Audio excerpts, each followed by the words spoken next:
Welcome to the Locked On Eagles Squad Show. How about? Let's get our thing straightened out here so we can see that the Eagles win the Super Bowl rematch. Locked On Louis is going to join us in just a couple of moments. He just wrapped up his program, and here's where I want to start, Harry. The Eagles win the rematch, and he had the Eagles as the team in the NFL. This is the Eagles League. When you beat the Kansas City Chiefs in the Super Bowl and you beat them soundly, and then you go in week 2 into KC and they're 0-1 and you're 1-0 and you beat a garbage Dallas Cowboys team that eked by the Giants today, and you go into KC and you come out with, as they say in hockey parlance, the 2 points, then you are the team of the NFL. Do you agree with Locked On Louis? Well, yeah, they are. I didn't hear Louis say that, but yes, I do agree. They are the Kansas City of what the Kansas City Chiefs were for the last couple of years. The Eagles took Andy Reid's soul today. And in an ugly game, it wasn't pretty. There's a lot of problems that I have right now with this Eagles offensive football team, but by and large, they did what they had to do to win on the road, against Patrick Mahomes. And they've gotten so far inside Andy Reid's head that he is now doing stupid things on fourth downs and calling stupid plays on fourth downs and going for onside kicks when you shouldn't be going for an onside kick. There's no way you're going to get an onside kick. Why don't you kick the thing deep, you dope? But anyway, and they're so far inside their head that Travis Kelce is dropping touchdowns, and Drew Makuba is just we talked about him being around the ball. That guy has a nose for the football. Yeah. Like, no, it's unbelievable. What a play he made, and what a play many of these guys made on defense today. We'll talk about it all. But, man, I know, Kellen Moore took the job with the New Orleans Saints. He's got to want another job. He's got to. Can we get Kellen Moore back and just say, hey, Kellen, you come back here for another year or two and you'll get a better job? Nobody wants that Saints job. They stink. It's 1 of 32, but it's a bad. Exactly. It's 32 of 32. Yeah, we'll trade you Kevin Patullo and a couple of 5th-round picks and bring us Kellen Moore back. Can we get him back, please? Thanks for making Locked On Eagles your first listen every day, part of the Locked On Podcast Network, your team every day. That was quite the tease to start the show. Oh, man. Where's the intro? You are Locked On Eagles Postcast, part of Locked On Sports Philadelphia, on the Locked On Podcast Network. Your team every day. Sometimes that initial tease will just be a little couple of words. We couldn't do that today. We had to have a little more dialogue when the Eagles go into Kansas City and beat the Chiefs. Everybody, welcome to the Squad Show. Locked On Louis will join us momentarily. And, man, what a day. You and I, Harry, on our weekly show, on our midweek Squad Show with Mark Farzetta, both had the Eagles losing this game. I did. Yes, I did. Yeah. And I felt like they were losing it all through the first quarter. And, I just almost couldn't be convinced otherwise because of who they're playing, where they're playing, when they're playing them. I believe all those things go into the equation of who's going to win in the NFL. And I still look at Mahomes, who's absolutely in the prime of his career, and, a burning competitor that is going to want to do as much as he can to avenge that embarrassing loss for them in the Super Bowl. Mm-hmm. Yet the Eagles went in there today. They didn't rely on the offense to get it done. They relied on Vic Fangio's defense, the return of Jalen Carter, and did the defense deliver, and they come away with a win. And Jake Elliott's leg. How about that 58-yarder? That might have been good from 70. Second time this year he's kicked a 58-yarder, and look at this. It puts up the balloons when I put up my hand like that. I don't know why it does that. What? It's something in my computer. It just made balloons happen. I have no idea why. God. But it deserves balloons. Put it that way. Yeah. Because Jake Elliott not only hits another 58-yarder outdoors in an away stadium. Yeah. But he also hit another 50-plus yarder. And this is a guy that struggled mightily last year from 50 plus. Yeah. He looks like he looks like a different guy. Yeah, he really does. It's unbelievable. He's just rediscovered. I mean, last year they put up the graphic too. I think they put it up 1 for 7 last year. Fox put it up from 50 plus yards. That's horrible. And then this year, after he made that 58-yard, he's 3 for 3, I believe. So yeah, we got our kicker back. So that's a good thing, because that was something that you and I were both questioning late last season. You know, we were worried about that going into the playoffs because he didn't look right. He didn't look the same. And a lot of times you see these kickers, when they fall off, they fall off hard and fast, and then they never get it back. He's gotten it back, and that's great to see. And that was a situation too where the Eagles had, I believe, 2 timeouts left, and they took one and then kicked. And I'm thinking, why didn't you just take one, do the tush push, get your first down, and then take a shot into the end zone? It's almost impossible to throw a ball in the NFL these days and not get pass interference if you don't catch the thing yourself anyway. Take a shot. Yeah, where's the risk in not doing so? Exactly. Now they ended up, getting a penalty, and then they moved him back, and he got the 58-yarder, and he made it, and it was 10-10 at half. But I'm thinking, why wouldn't you take a shot there? Yeah, that was a little surprising, because that's not usually the type of conservative thing you see. Well, but this is Kevin Patullo now. Yeah. This is what I'm talking about. And there was also another situation where he didn't take a shot after Reed ran it to Hunt on 4th down. They didn't get it. They're inside the 40-yard line, inside Kansas City's 40-yard. Right there on 1st down, you take a shot in the end zone. Didn't do it. Didn't do it. Yeah, there is some concern. I know that Louis was concerned about Patullo as well, and we're going to talk about that. He joins us now. He just wrapped up his show, and he leads into the Squad Show. Welcome to the Squad Show, Louis. I know you were as impressed as we were with that win. I don't know how you felt going into the game, but I mentioned it right off the hop. Harry and I both had the Eagles losing this game just based on who they were playing, when they were playing them, the record of the teams going in. But the Eagles defy the logic here. And to me, they defy a lot of different things when it comes to schedule and opponent and all that, and find a way to get a win. And it's really a telling trait about maybe the team that they are here early on.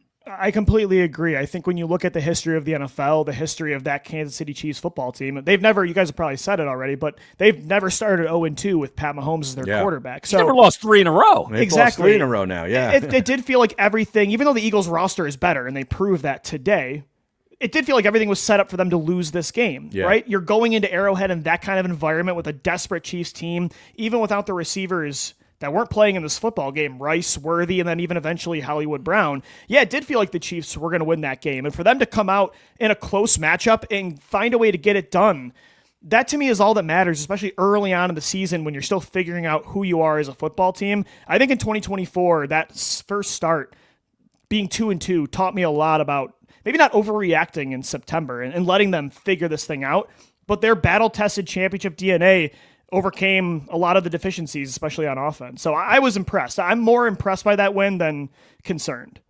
I'm more impressed because they win what translates to me into a defensive battle as opposed to just outscoring them in a back and forth game where they're like the beginning of the Cowboy game last week. It was just back and forth.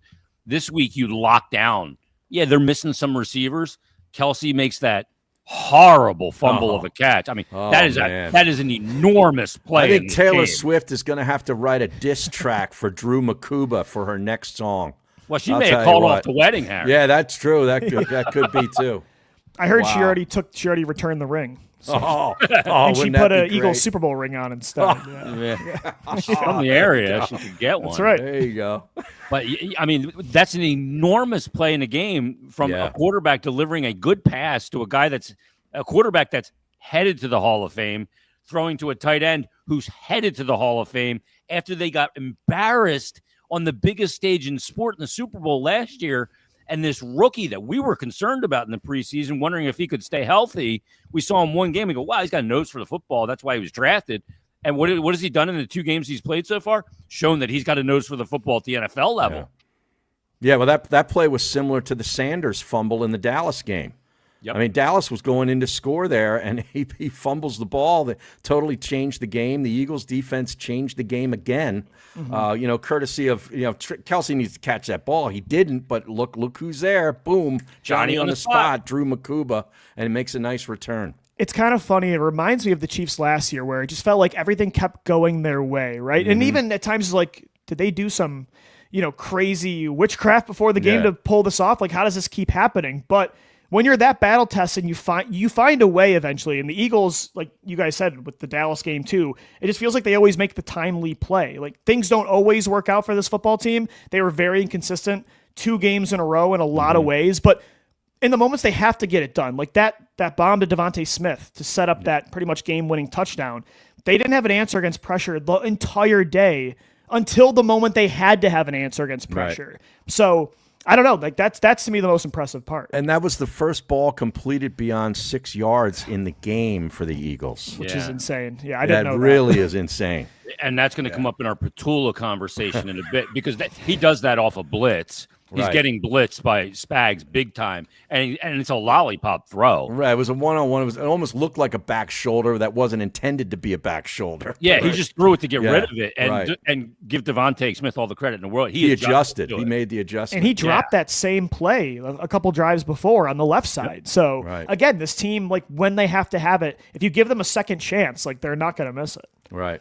How much, and this is for all of us to talk about, how much of the fact that this was a rematch. I know the Eagles have downplayed defending champions, banners, all of this stuff 6 ways to Sunday. They've done everything they can to distance themselves from the fact that they won the Super Bowl last year.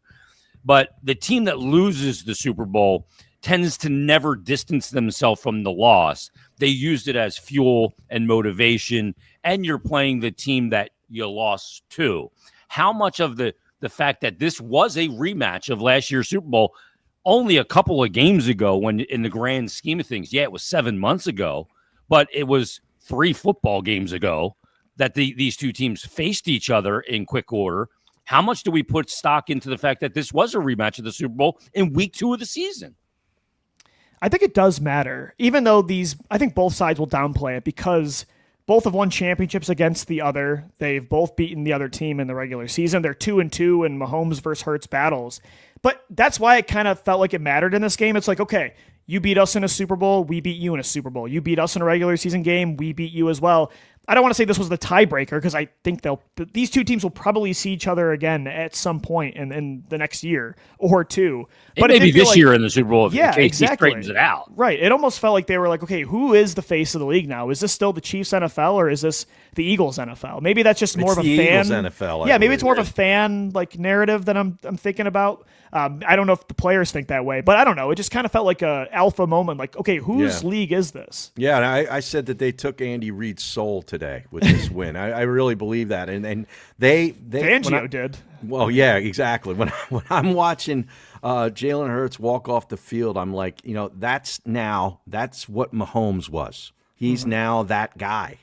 He's got that look, doesn't he? Really, they're the Chiefs. Yeah. Just Darius Smith thinks the Eagles are the team of the NFL. He had a nice game. That looks like a home run signing. Yeah. It was only one game, but he did not look like, when they traded for Robert Quinn in 2022, which was, I was a little concerned. I'm like, is that what this is? It felt much more like when they brought in Michael Bennett in 2018. Like, I think this is a veteran that's going to help this rotation. Well, this guy comes in all of a sudden, jammed into the Eagles defense with Vic Fangio, and what does he do? He comes in and has a hell of a game. Yeah. Mm-hmm. I mean, he got a nice tackle for loss on Pacheco. That guy is not easy to bring down. Yep, he did. He was in on the sack, too, with Makuba in the first half. Right. So he made, against the run and the pass, Smith looked good. Yeah. Let's talk about it. Let's get to Makuba real quick, because we just talked about the interception. But the other thing that Makuba did in the game that I thought was really important, and it's just as much him as it is Vic Fangio. Fangio didn't blitz in the Super Bowl a single time, but he blitzes Makuba on that play. Yeah. And I believe that it was Tom Brady who mentioned that KC didn't prepare for the blitz at all this week, thinking they weren't going to see it. Why would they? Yeah, I mean, you're preparing for something that's not going to happen. Right. And then Fangio throws it at that time with a guy who can really hide behind it. Mm-hmm. And by the time you see Makuba, it's and he's too so late. fast. Yeah, it's too late. Yeah. He times his blitzes. In the first game against Dallas, he timed one beautifully, and he did it again here. Yeah. The call that Fangio makes is fantastic, but Makuba's showing a lot of versatility as a first-year player. We saw a couple of guys first year last year in that secondary with Quinyon Mitchell and Cooper DeJean.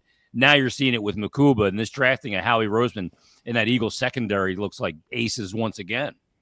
Yeah, I think when you look at Makuba and the different ways he affected the game today, the blitz, the sack, the pick in the end zone, even the big 3rd-and-1 tackle he made on Hollywood Brown. Yeah, they were able to get a turnover that next play with Nolan Smith. Man. Yeah. He affected the game in so many different ways, and I think that's why Howie finally changed his rule of not drafting safeties in the first 2 rounds. Before this, he hadn't done it since 2011 because Makuba is that versatile piece. And I think that pick especially, like the ball hawk skills, is his superpower, and the instincts, and the return ability. Right. Yeah. Kelsey dropped the ball, but like to instantly find a way to hold on to that, and you run into Blankenship and still take it almost to the house. Totally in stride. Yeah. Yeah. I mean, Jason said it earlier. Like you look at the first time he hits the field in the preseason, a pick and a fumble recovery. 2 games into the season, he made that kind of impact in Arrowhead as a rookie. This draft class looks just as good as the past ones have. Jahad Campbell looked good today too. Oh, he did. He did. He took a couple of shots on Mahomes. He got called for one of them, but I thought the other one is the one he should have gotten called for if they were going to throw a flag. I mean, the ball was clearly gone, and he just trucked him. I mean, it is really. I thought Cooper DeJean made a great open field tackle in the game as well. Yep. Yeah. On the left side, as you just looked at it, and the Eagles just Mahomes looked confused at points. I hadn't seen him confused until last year's Super Bowl. That's why he took it down and ran it so much. I mean, he's just like, there's nothing here. I got to make it happen on my own. And to his credit, he made a lot of big plays and kept them in the game. Well, the one run he has where he does the double fake, he double pump down the field, pump to the receiver in the flank, and then he runs up the middle, and he gets a lot of space there, and he's able to run the ball. Okay, that's a great executed play. And he lowered his shoulder on Quinyon Mitchell on that one play, and then I think it was the next play he scored on. Yeah. I think that's kind of real quick too with like the Fangio game plan.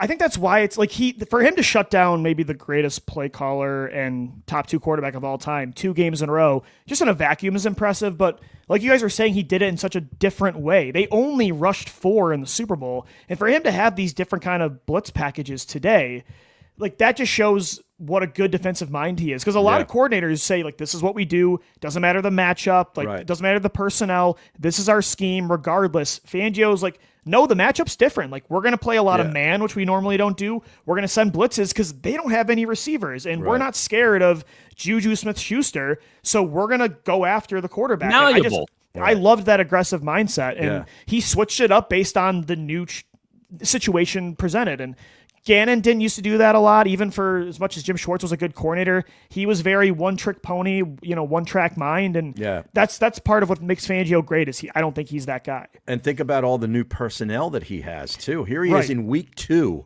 with all this new personnel. You got rookies out there, and he's changing up his whole sort of methodology of playing defense against one of the greatest quarterbacks in the NFL. Right, You're not doing this against some Shamad. Right. You're going out there against Patrick Mahomes. It might be the best play caller quarterback combo of all time. Yeah. Right. Yeah. A healthy Dak last week too, and he had to really make some adjustments in that game last week. A, losing Carter before he even played a defensive snap, and then B, the fact that Dallas was going up and down the field just like the Eagles were in the first half, and you got a delay. And then you kind of shut them down. It's pretty remarkable. And how great was it that the Dallas game got totally taken off of Fox in the middle of overtime? They end up winning it, but nobody cares. So move them aside. Guys, I'm out of market. I'm not in Philadelphia. Oh, that's I missed the first half of the first quarter. Are you serious? I pay over $500 for NFL Sunday ticket, and there was no way for me to get the game. It was really? I had to watch these 2 teams nearly tie. Even on the ticket, you couldn't get it. I had to old school game cast it, doing the play-by-play on the ESPN app. Oh, that's an outrage. Yeah, luckily not a lot happened, but I was furious. But that shows you Dallas is not America's team. Not anymore. Not anymore. It is not. If you want a telltale sign, there was a time when they wouldn't turn Dallas off if they were up by 50. Yeah. They would not turn that long game time ago. That's why they had to make that documentary to remind us of That's when right. that was a thing. Yeah, That's the one that's on Betamax. All right, That's let's take our first time out. I'm going to tell you about PrizePicks coming up. We'll be back. It is the Eagles squad show as the Eagles move to 2-0 with a win, a Super Bowl rematch win over the Kansas City Chiefs. We're back right after this. All right, let me tell you about PrizePicks. It is NFL season. Football is back. It is back in a big way. You got the college football Saturday. You got the NFL day Sunday, Thursday, Monday. You got it all. And the fastest way to get in on the action is with PrizePicks. Just pick more or less 2 to 6 player projections, and you can turn your takes into real prizes, tangible, all in less than 60 seconds. None of us have a ton of time anymore. I swear. But nobody's got time to do anything. But you got less than 60 seconds to have a little bit of fun and get in on the PrizePicks action. I've been playing PrizePicks lately because it is fast. It is easy. It's simple to use, easy to navigate, even for a north of 50-year-old like me. So you'll be able to handle it. It's such a fun way to stay locked in for the season with your team and beyond your team. Quick, easy, and obviously best way to follow football. All of it. Check in with the projections for players like Josh Allen, some of the big names around the league. Obviously, Saquon, we're very focused on. Jalen Hurts or Patrick Mahomes or whoever it might be. Travis Kelce was a max discount this week at 0.5 receiving yards. Mahomes as well. Didn't work out well for them, did it? So you got to check out PrizePicks. Again, less than 60 seconds, 2 to 6 players. You can have a lot of fun checking it all out on PrizePicks. So download the app today. That's what you got to do. Real quick, download the app, open your account, and use the code LOCKEDONNFL, and you'll get $50 in lineups after you play your first $5 lineup. Wait a minute. So I play a $5 lineup, and I get $50 in lineups. Does that seem like a no-brainer? It sure does to me. That's code LOCKEDONNFL for $50 in lineups after your first $5 play. PrizePicks. It's good to be right. All right. Let's get into Kevin. Did you almost say Prize Pucks? He's a hockey guy. Have, Harry. I thought that's what that slip-up was. I He's thought always it was got puck on the brain. sort of a Freudian hockey slip-up there by right. you. I'm looking for I see the puck. Flyers logo on that chair. I got the Eagles one, but he's got the Flyers. Oh, man. Wow.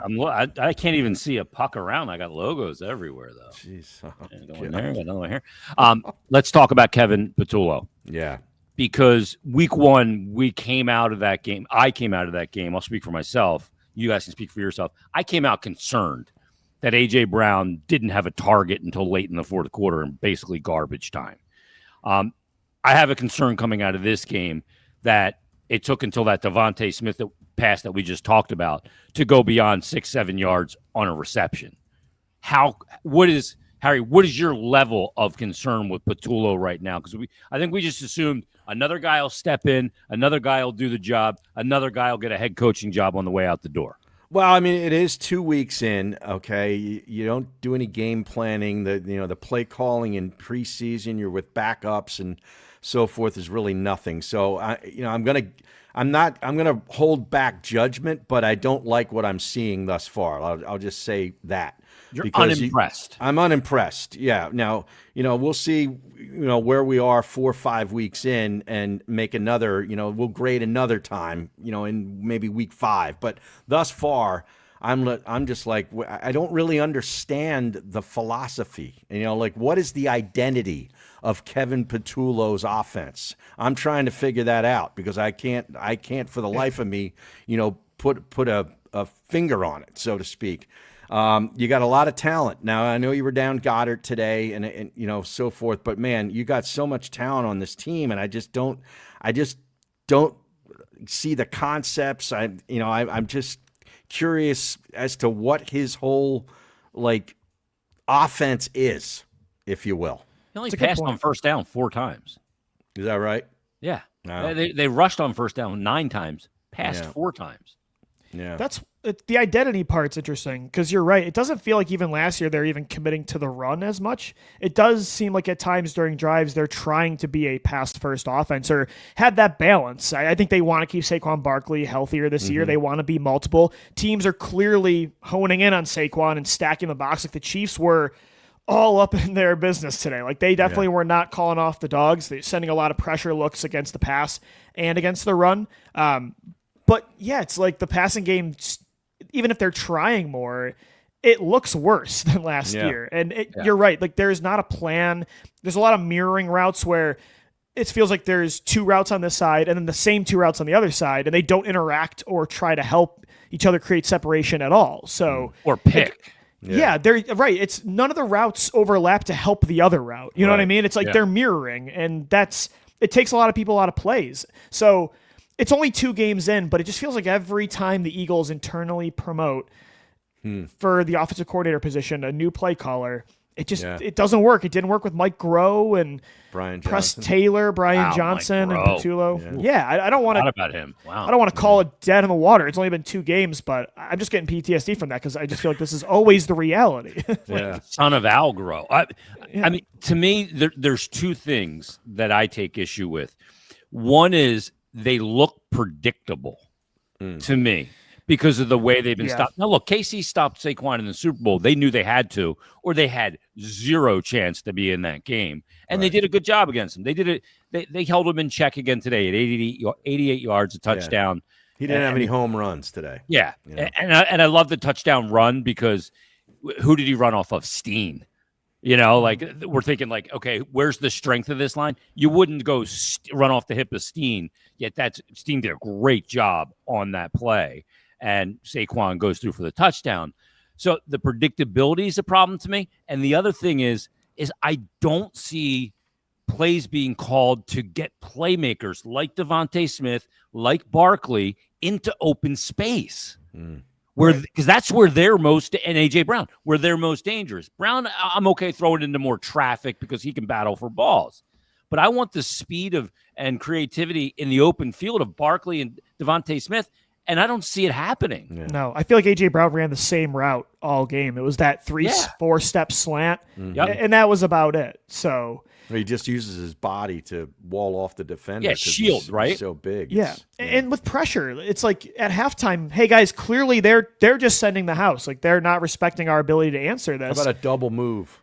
Yeah, you would think there's some sort of Play adjustment action over the top. Yeah. They didn't try any of it. I mean, there was just Jalen figured it out. They made the one play they had to against pressure, but they were not the Super Bowl. Why Jalen was so good in that game is they did have answers for Spags' pressure packages. They didn't have that today, and he humbled Patullo for sure. Like he definitely shoved the rook in a locker. It was a brutal watch. I'm not going to lie. It was bad. But the Eagles still won. Yeah. That's the thing. But that's because of Vic Fangio and what they can throw at a team on defense. And like where the Eagles offense, I think, looks similar to the team Kansas City saw last year, for the most part, the defense that Kansas City saw last year from the Eagles was not the same. Not at all. There's a lot of change there. Yeah. And Vic Fangio, you would think like a crusty old dude like Vic Fangio would be one of those guys that's like, this is what I do. It's what I've always done, and I ain't changing it. I am what I am. Yeah. But he's not. Especially with young guys. His defense is so young again, and he's got a couple new rookie starters. You would think he'd be like, you're going to fit in. Like, this is what, trust me, I know how to do this. Like, I've been doing this since you were born. And no, he adjusts. And that's why last year they had the youngest starting defense in football, and they ended up still being the number 1 defense in football. That was, it was the complete opposite of one coordinator had a masterful performance, and the other one was maybe the reason you almost lost. Louis and Jason, I'd like to get your thoughts on one of the things that happened in the game that I, took particular note of. Adoree Jackson, he missed a tackle on Hollywood Brown and then left the field shortly thereafter after Kareem Hunt had a run. And they brought in Sidney Brown as his replacement. They went with 3 safeties instead of bringing in another cornerback. Now, do you think that was more reflective of what Kansas City had at wideout? They were so undermanned at wideout. Let's go with another guy that, a versatile guy that can, make a tackle in the run game or something like that, as opposed to, if they were up against a team with a full complement of wideouts. I don't think he would have done the same thing. Like if you were facing Fangio. Dallas last Right. week, you would not have seen that. Yeah, I do. I think that's Vic Fangio reading the situation, going, "Who do they have out there?" Yeah, that's good. That were really. I thought it was interesting though, because he knew it would affect their play calling. Yeah. I think that's right. But at the same time, Adoree Jackson was terrible in this football game again. Didn't wear gloves, which was weird, and then he hurt his hand multiple times, so that was kind of ridiculous. And then Jacorian Bennett was brutal on that one Pat Mahomes rushing touchdown. Just a ridiculous bad effort trying to get off a block from a receiver from Hollywood, and they refused to give Keely Ringo a chance. Like Fangio just will not put him on the football What field. is it? What's going on? He just doesn't there? trust him. I think he's just out on him. He's completely out. He doesn't trust him in his scheme. And so I think most of it is who they were playing, but I don't think Fangio trusts any of those three corners. Yeah. And I wonder if another move's coming from Howie Roseman. I think they almost have to. I'm sorry, Adoree Jackson can't be on the football field. Like, if they're still winning games and finding a way to win in spite of him, but it's going to come back to bite them at some point in the playoffs. Adoree Jackson's going to give up a big play in a big moment. And I just don't trust him.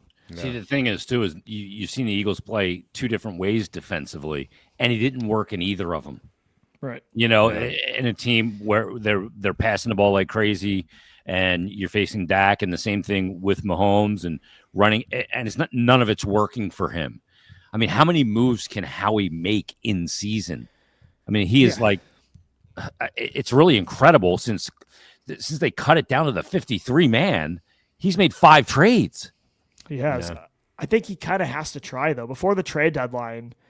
Again, I would still love to see Ringo get the opportunity. I think Howie does, too. Howie, even in his press conference after they got down to 53, when he was asked about the instability at that third corner spot, he only mentioned Ringo by name. It still feels like Howie wants to see that. Well, yeah, he drafted him. But he's got to call a spade a spade. He's got to know, kind of like with Rasul Douglas back in the day with Jim Schwartz, that, hey, that's just not the right pairing with the coach. I got to find a better alternative. That's why he traded for Jacorian Bennett. I don't think Bennett's the answer either. I don't know who it is. I mean, Reek Woolen, I feel like he's falling out of favor in Seattle. Maybe you call up the Seahawks, or I don't know what the solution is, but I know the solution can't be Adoree Jackson. because it's not going to get better, guys. He's not a 25-year-old learning to play the position, and there's going to be growing pains like there would be with Ringo. He's 31, 32 years old. Like, this is what he is. Yeah, he's not getting better. He's only going to get worse. Yeah. He's a depreciating asset at this point. He's not appreciating. Right, exactly. The thing, Eagles haven't turned the ball over yet this year. That's the impressive part. For as unexplosive as they've been, no turnovers. Normally, with how good this defense and roster is and run game, you're going to win a lot of football games that way. Yeah, I mean, just protecting the ball. Protect the football, play great defense, and you got a kicker who has refound his right leg. That's a big deal. A 58-yarder in 2 games in a row, right? Looked like a 70-yarder. He had a couple 50-plus yarders today. Yeah. Yeah. Which last year, I think he only hit 1 50-yarder the entire season. 1 for 7. 1 for 7. Fox put the graphic up. Yeah. So he's back. Jake Elliott's back. Yeah. The funny thing is I think he found a leg. I don't think it was his leg that he found. Yeah. Well, he cares? Found a better leg. Yeah.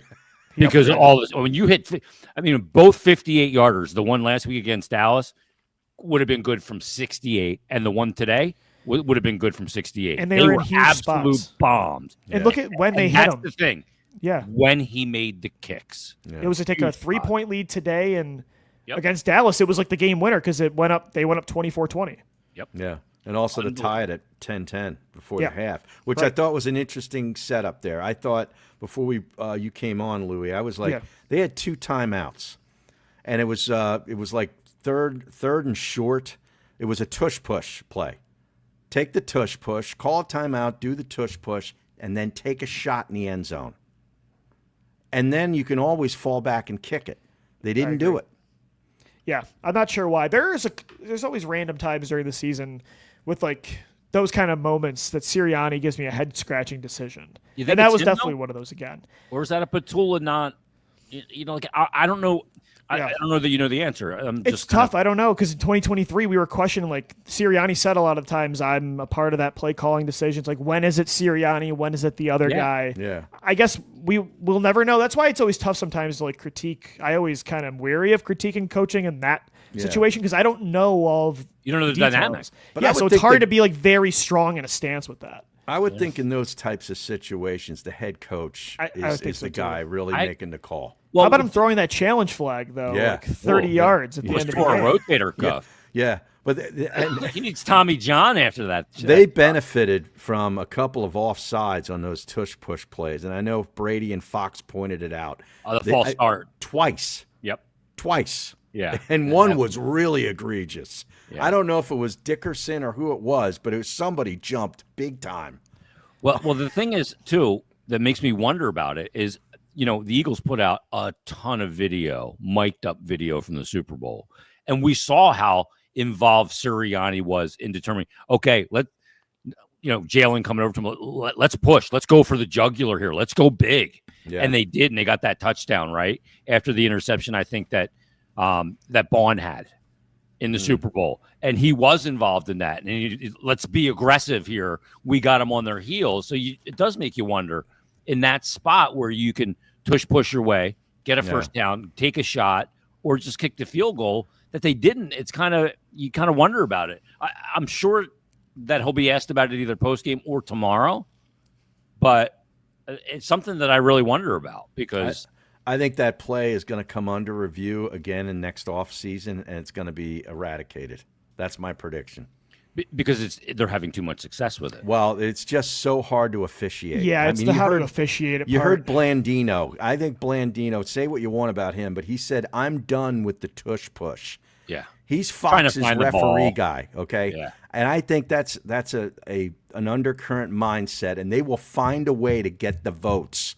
To get that, they only need two more. Right? Exactly, I think they barely won it. Exactly. So I agree. I think this is gonna be the last year. It's not just the fatigue of the play working. You're right. It's like the how to officiate it. There's so many variables. You can't see the ball ever. Right, like the fumble. You review every touchdown. Yeah. And even when Jalen got, I think the ball crossed the plane. They got it on 4th and goal, but yes, in those moments with that kind of play, it's very hard to decide. Right. So I do think this is probably the last year. I think so too. So just use it until you can, until the wheels fall off. Hey, use it all the way to the Super Bowl. Right. Win the Super Bowl. You got your money's worth out of the play for sure. Exactly. They're the only team that has. It's remarkable.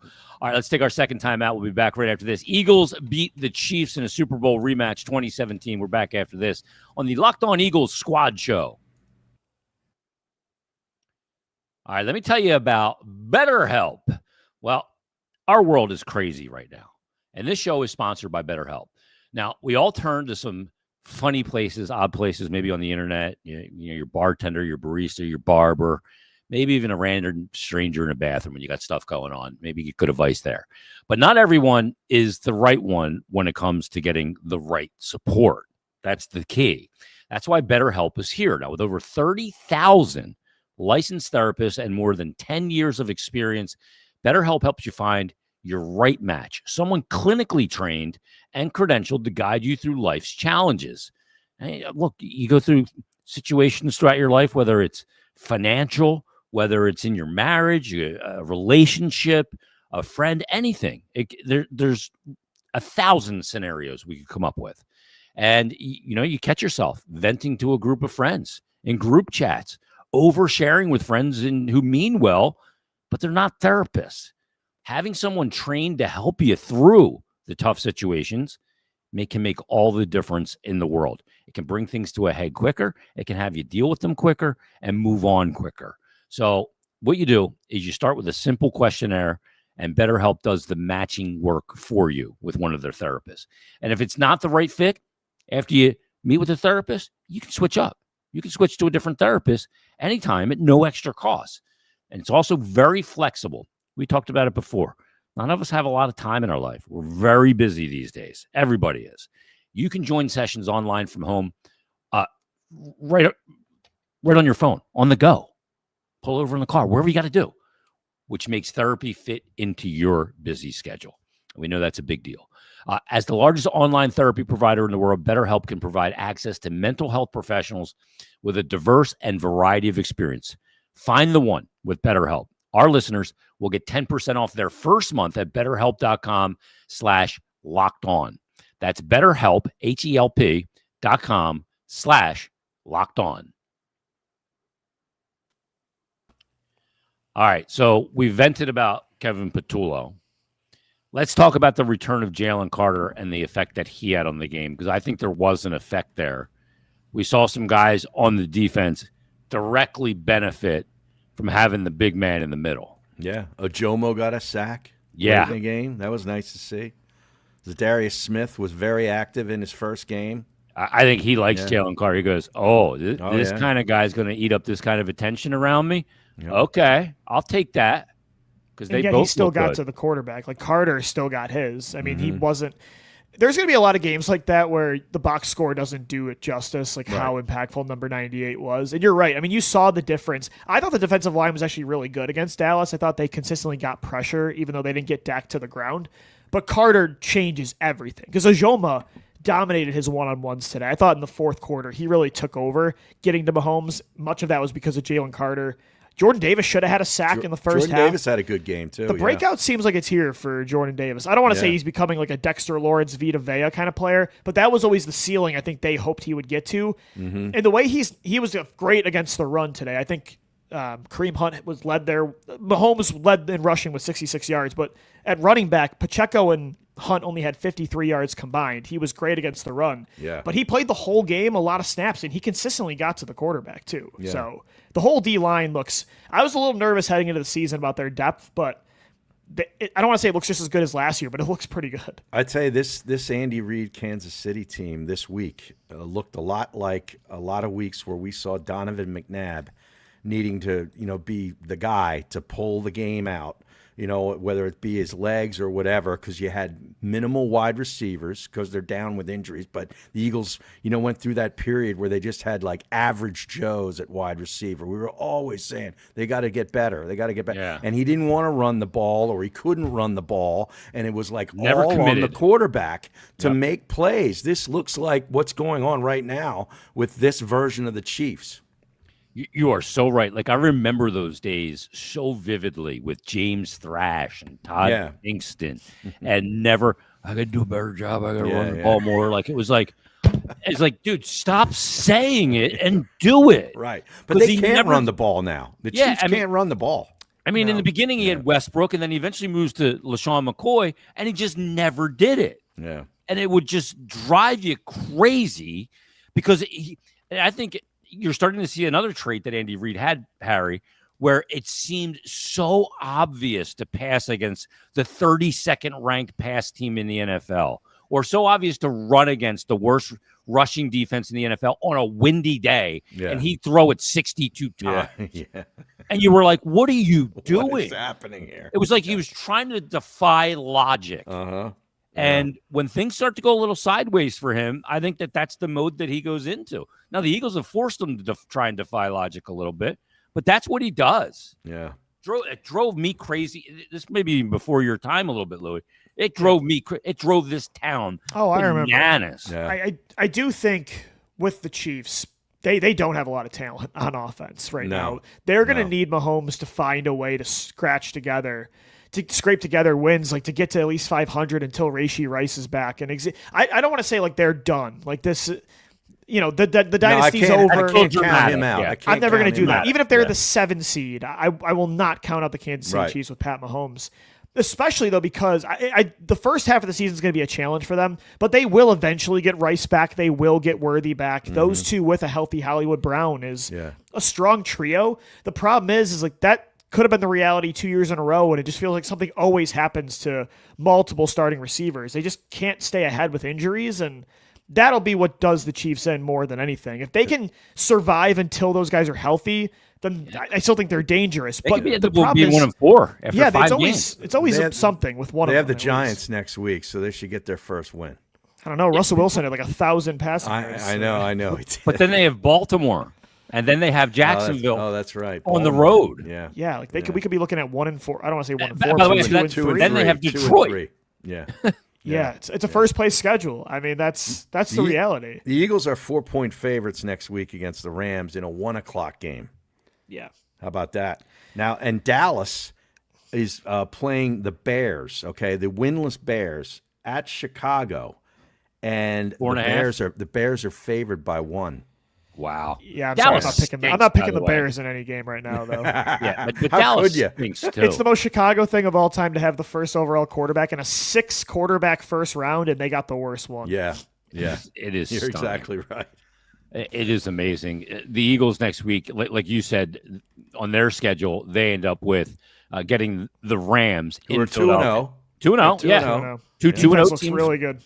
Yep. Yeah. So, I mean, that'll be a good battle. You get Tampa after that, and then Denver, and then a couple of road games with the Giants and Minnesota. So Yeah.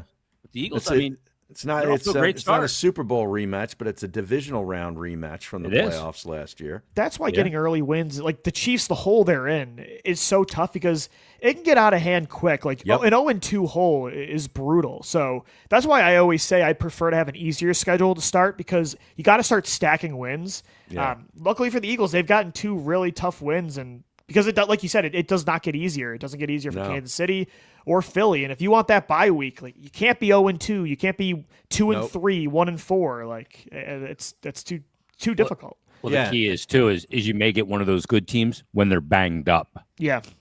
You know, if you have them That's later why I in want the them later season. in the year. But Yeah. luckily for Philly, they're still getting the wins early. It's just because everybody's so rusty at the start. You're figuring out who you are. Yeah. So It's I prefer diet it to be- preseason. Right. Eagles are figuring out this offensive coordinator. What the heck's going on there? I mean, Yeah. and they're 2-0, and they've played a division rival and a Super Bowl rematch. So it's not all that bad. It's pretty good.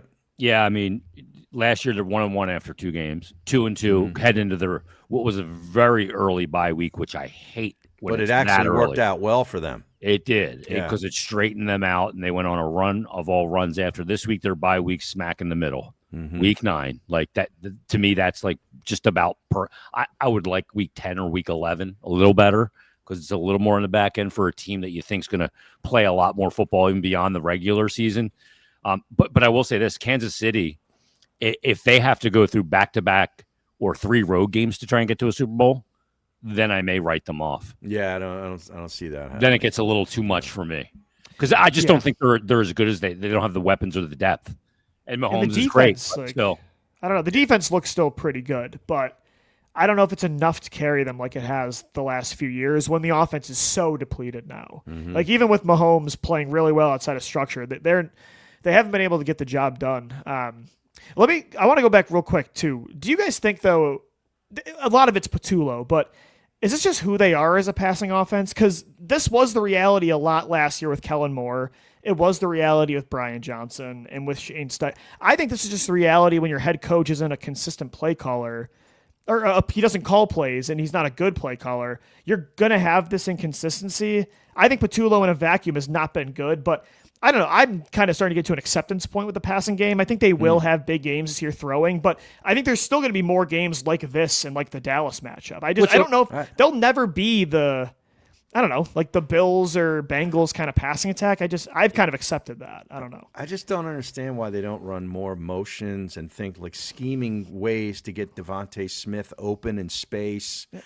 Things like that. Like you're saying, it's a lot of shallow mirroring crosses, stuff like that. Yeah. I think that kind of stuff comes with time, though. Like when you have an identity and as a play caller, you've had years to work on like what your system is. And the problem again is like every year They're it's a always new redoing guy it. Yeah. figuring out a new system with new personnel. And that's why I've always, as much as I love Sirianni, I've hated that he's not a good play caller or isn't willing to do it and try again. Because he'd be the consistent voice. Yeah, you're there. always set up to have some sort of instability there. Even though Patullo has been very bad. Even Kellen Moore last year had a lot of ups and downs. So I'm just starting to also, even with the elite personnel they have, I am kind of accepting it at this point. The one thing that I will give Patullo some credit for is he hasn't just gone to the Saquon well too much. Like I think they're very cognizant of how many times he touched the ball last year. Yeah. And, gets 22 more carries today. He ends up with, a couple of catches, 2 catches. And, you didn't go to many other guys. Just didn't seem like there was a lot of plays ran in the game today, even though the Eagles won the time of possession battle. It was a weird game. It was. Yeah. I mean, Hurts ends up rushing the ball 9 times, which is just going to happen. And obviously, Casey, Mahomes rushed the ball quite a bit. He had 66 yards. And you got 3 rushes from A.J. Dillon, but they were all effective runs from A.J. Dillon, and he had a pass catch as well. All it was missing was a lightning delay.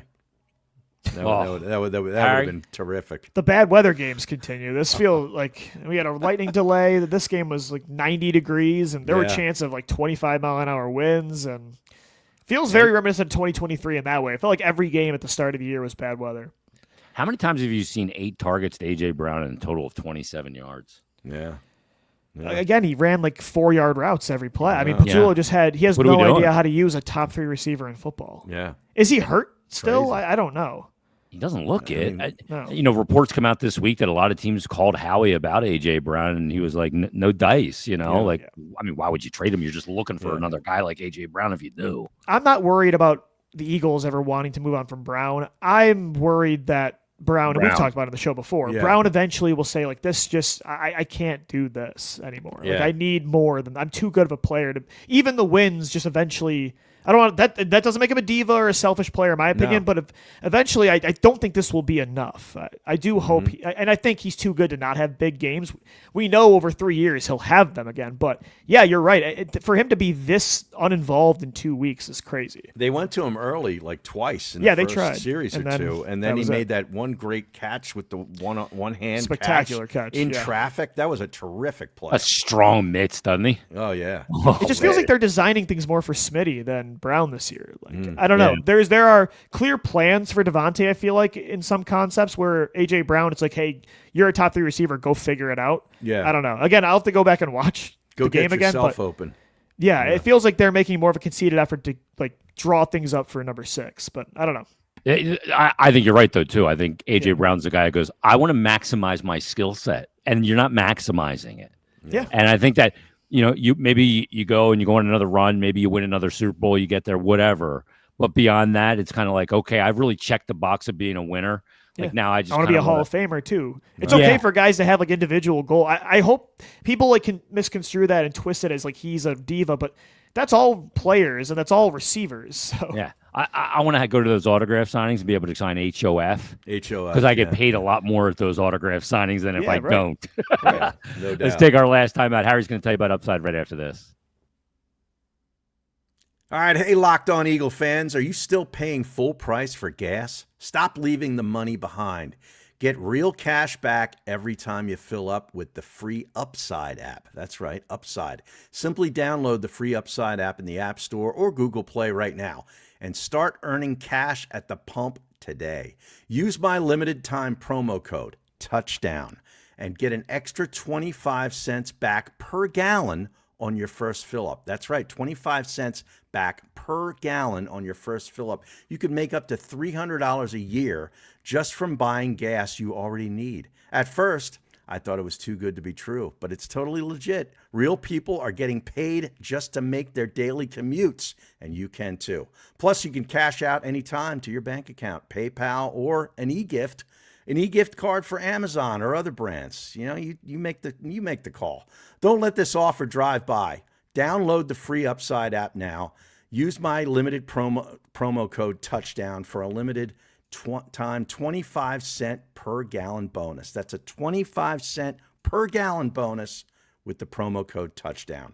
Offers vary by user and location. Go to upside.com for all the terms and conditions. All right, final segment here of the Locked On Eagles squad show is the Eagles in a Super Bowl rematch beat the Kansas City Chiefs. The last thing I really want to touch on is, we talked about the leg of Jake, the snake. But what it does for the Eagles, having that reliability of Jake Elliott being able to kick field goals north of 50 yards on a team that already a lot of times is in 4-down situation because of the tush push. Well, it's 1st and 8. Yeah.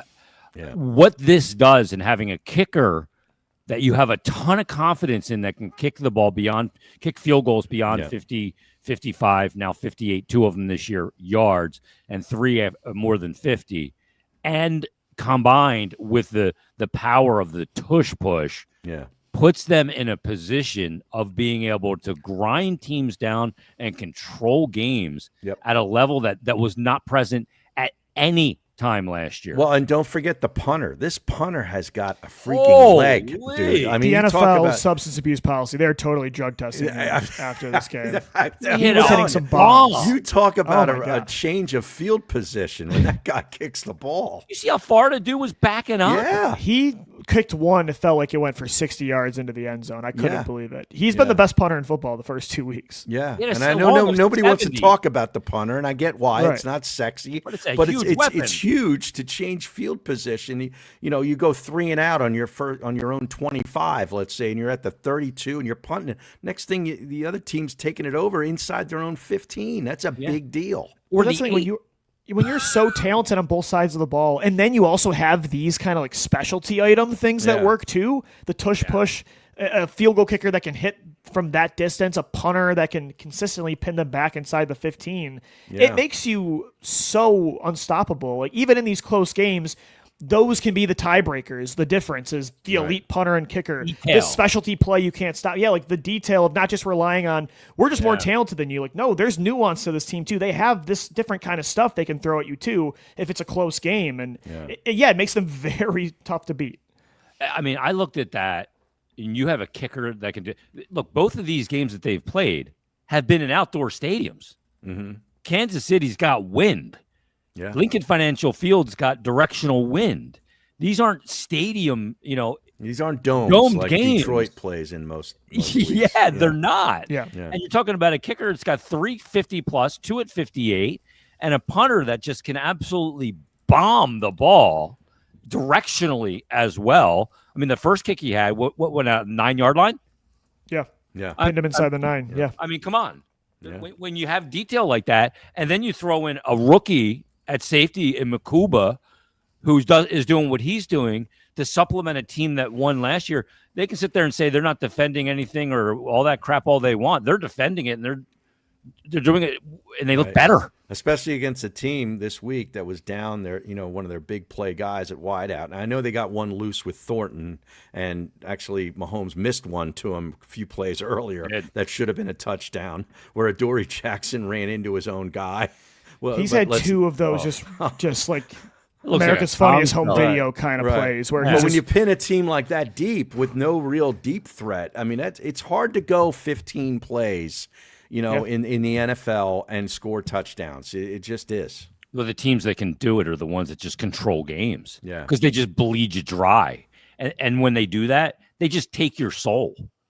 Like the tush push is one of those things, too, that just takes a team's soul. They're just like, God, damn it. Yeah. There's nothing we can do about this. No. There is nothing. We're not getting off the field. Right. Yeah. No. That's why I want to see the explosive passing game get going, too, because teams are stacking the box on you, and you're still having that kind of success in these areas. Gary. If you can get back to getting the deep ball going, I mean, you had the one big one to Dotson week 1, but outside of that, it's been a very conservative passing attack too. It's not just that it's not very efficient. It's been very conservative. If you can start to push these teams back even further and have that, I think that's why Patullo is trying to be multiple, because it'll back them up. It's going to make you even more unstoppable in those areas. But everybody right now knows what you're doing. You're still having success, but make it easier on your offensive line and your run game. So that's definitely still the big focus here. Is they're never going to be the best passing attack in the NFL, even with this personnel. But there's a middle ground between that and throwing for 100. You're not going to win a lot of games throwing for 101 passing yards. Yeah, oftentimes the team with the best passing attack in the NFL isn't the team that wins a ton of games either. Right? Because they're coming from behind. Yeah. And all that garbage. Let's get to a couple comments and we'll get out of here. We get this one from Ted E. Real easy. We own KC. Yeah, they do. Who's the ownership of KC? What's the owner's name? I forget. It's the Hunt family. Isn't the Hunt family. No, it's not the Hunt family, Harry. It's the Eagles. They now own the Kansas City Chiefs. This one comes from Little G. He said, I'm a big fan of the Eagles season. Better Eagles win game 2-0. You could work a little bit on his English. Yeah, and I'm not sure what Little G was trying there, but maybe Little G had a couple of cocktails during the game. I appreciate. I think we all needed one after that. Yeah, I appreciate the effort. Patullo from 25BJ says, Patullo, not an OC. Give it over to Nick. Well, I don't know. I don't want to start this already. I don't know about that. I'd love to find out if he's good at it again. Let's just see. I just don't want to find out the hard way. Can it be worse than what we're getting? Louis already determined that Patullo's not good at it. It looks really bad so far. I don't want to rule him dead in the water. I won't make that mistake again, but it doesn't look good. Matt Kreider had the same issue that Louis had. The Flyers sweater on there in his picture. He said, it was BS. The NFL ticket in here in Virginia, too. Screwed him out at the beginning of the game. That's kind of a joke. They're charging you an arm and a leg for that service. Yeah. You can't even watch it's crazy. You should be able to watch for that price. You should be able to watch whatever you want. Even if you can't watch it in full, give me the quad box thing where it's on in the corner at least. Give me the fact that I could not see the game there was no way to do it in 2025 is unbelievable. It is a joke. Yeah, for that price, Louis, you should not have any quad box. I agree. You should have the team playing in your living room for that price. Yeah. Not Sao Paulo in your living room. Yes. Don Leone says there are no routes that go to the middle, no blitz answers, and running game still needs some work. I think that's a little harsh. I think the running game's okay. Yeah, I do too. Yeah. Saquon went untouched into the end zone from 13 yards out on that play. Nobody touched him. Off Steen. He just read it. Great seal block by Juergens too. Yeah. Juergens seals the inside. Steen kind of opens the hole to the outside. Stand-up wall-off blocks like Kelsey used to do that. Yeah, exactly. He gets the arms up and just walls it off.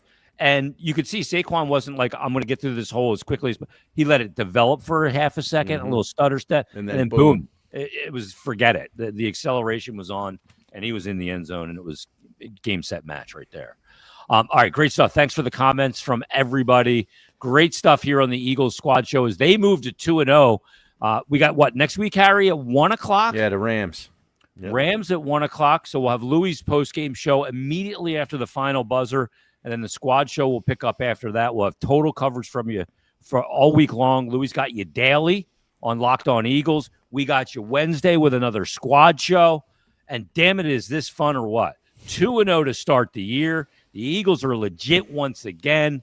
It's going to be a lot of fun, so make sure you stay with us all season long here on the Locked On Eagles channel. And thanks for making Locked On Eagles your first listen every day. The NFL season, it is underway.